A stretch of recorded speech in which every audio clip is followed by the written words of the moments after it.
que você é mãe, né? Como que a gente coloca isso na educação dos filhos? Porque na escola não vai ter, né? Como que a gente coloca isso na educação dos filhos para que eles tenham esse pensamento e possam ter uma vida mais confortável, assim? Primeiro, acho que tem que ser muito natural, né? Acho que não tem que existir uma conversa de que, vem aqui agora falar sobre as finanças da casa. Então, acho que isso tem que ser inserido a todo momento.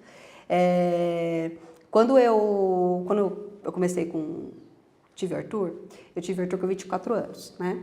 E eu deixei o Arthur na escola muito cedo, desde os 6 meses, e ia trabalhar.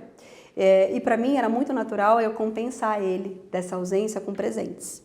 Então, todo tempo era presentinho, presentinho, presentinho. Eu era a mãe que ligava na loja e falava assim, viu, encomenda tal brinquedo para mim que acabou de chegar.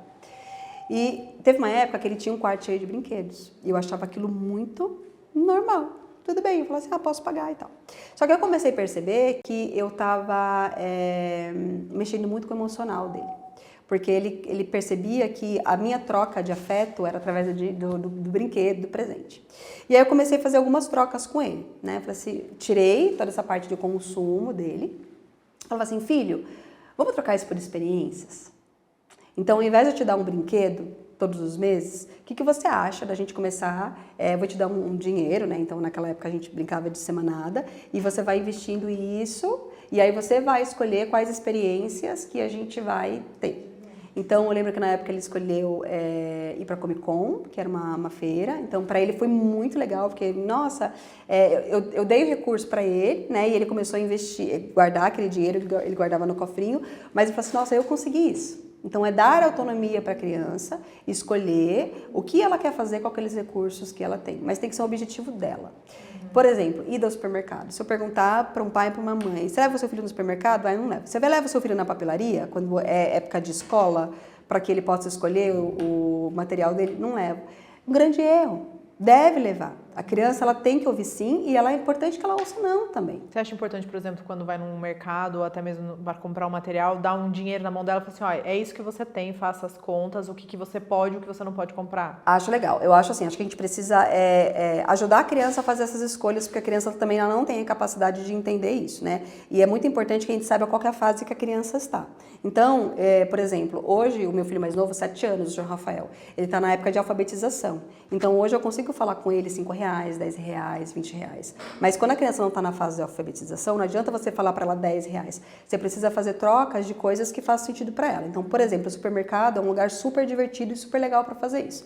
Vamos imaginar que a criança ela goste muito, sei lá, de um salgadinho, de um chocolate. Pega aquele salgadinho e fala, filho, esse salgadinho, o valor dele daria para você comprar 2 bolachas. Qual você prefere? Porque a criança está percebendo em termos de quantidade, não em termos de moeda. Então ela começa a entender que, olha só, se eu escolher o salgadinho, é um salgadinho, para mim tá tudo bem, porque eu prefiro o salgadinho. Mas olha, com o valor de salgadinho eu poderia comprar 2. Os meus filhos recentemente fizeram um exercício dentro da pipoca lá do shopping, né? Meu marido sempre falava para eles, a pipoca do cinema é muito cara, a pipoca do cinema é muito cara. Aí eles foram nas lojas americanas e compraram chocolate, salgadinho, refrigerante e ainda sobrou dinheiro, que era o que dá valor da pipoca. Então, para eles, como que a gente fez essa troca? Para eles fez muito mais sentido tudo aquilo que eles compraram e ainda sobrou dinheiro. Mas o ponto importante é dar autonomia para a criança, ajudar a criança a fazer essas escolhas. É um autoconhecimento completo, porque ela começa a aprender o que ela prefere sem também. Fazer o julgamento. Material de escola. O que eu faço com material de escola em casa hoje? Eu separo o que a gente vai comprar por utilidade e separo o que a gente vai comprar por afeto ou por comunicação. Como assim, Ju? Cara, o que é por utilidade? É o lápis de cor, a caneta, o caderno, vai ser tudo por utilidade. O que é mais barato, o que vai ter mais durabilidade, isso eu faço contas. O que é por afeto? Meninos, o que vocês querem escolher esse ano? Mãe, eu quero muito escolher a mochila do Pokémon. Então tá bom, então vamos cotar a mochila. Isso, eles vão saber o que eles podem escolher dentro de um orçamento. O que é por afeto? Aí é a mãe que está comprando por afeto para a criança. A mãe, e aí assim, o que é pertencimento? Ou a criança quer aquela mochila porque ela está na fase, porque os amigos estão naquela fase daquele desenho, então ela quer pertencer àquela comunidade. Então primeiro você entender, aí você faz o orçamento, vê se dá, e dá autonomia para a criança escolher.